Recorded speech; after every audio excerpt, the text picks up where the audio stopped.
In this class we are going to discuss about the partial fraction.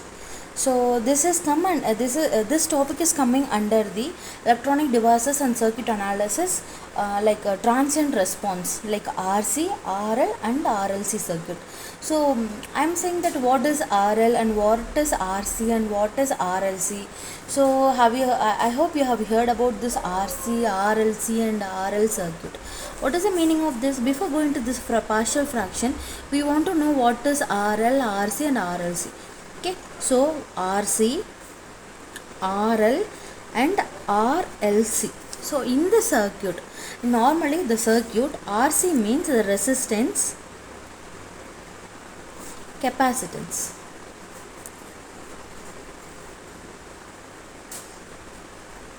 That is RC. Okay. RL means resistance, inductance. Third one, RLC means resistance, inductance and capacitance. So how can we denote this resistance, inductance, resistance, capacitance? So in the circuit, resistance,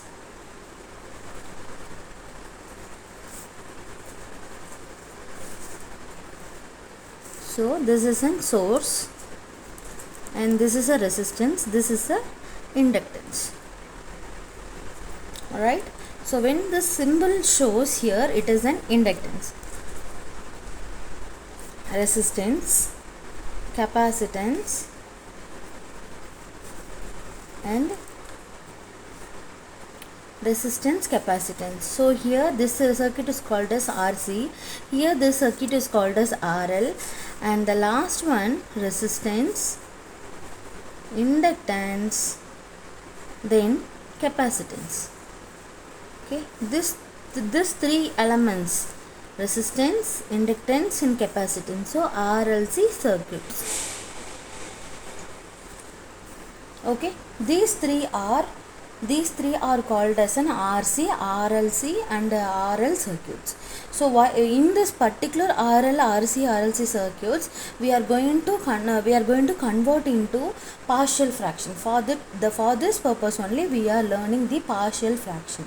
So this is called as a resistance. So here the voltage is an DC.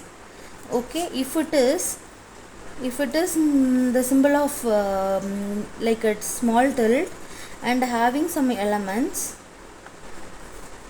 like this means, so this circuit denotes the AC, and the voltage source, it's in the circuit, it denotes the DC.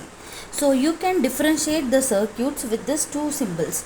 If it is a voltage symbol, it is called as a DC, and if you have an AC in the tilted symbol, so it is denoted as AC. So you can divide according to that.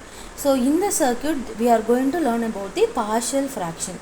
The partial fraction is very important, and before partial fraction, so we are going to split up the terms, that's all. Okay, so now we can see the examples of partial fractions. First is, there are three cases of partial fraction.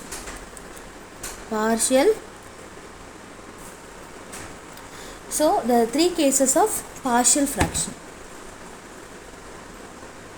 Okay, so one is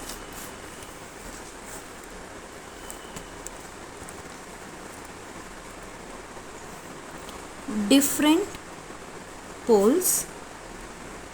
The second one is multiple poles, and third one is complex poles. Okay. So you don't confuse with this partial fraction, because this partial fraction is coming under the quadratic equation. I think you have heard about the quadratic equation. So for example, a square plus 2s plus 3. So this is called as a quadratic equation. We will split up in the factors, right? The factor is here, that the factor is equals to here poles. So the factors and the poles are same here. So if we are having a different poles, we are going to use this different pole fraction method. If in this multiple poles, if our poles are same, that means it will be having twice same times the same poles, means we are going to use the multiple poles. And in the case of complex poles, so what we are going to do is, if it is in, we can't split up this quadratic equation, we are going for this complex poles. Okay, in the next class we will see the different poles or different factors of partial fraction. Okay, thank you.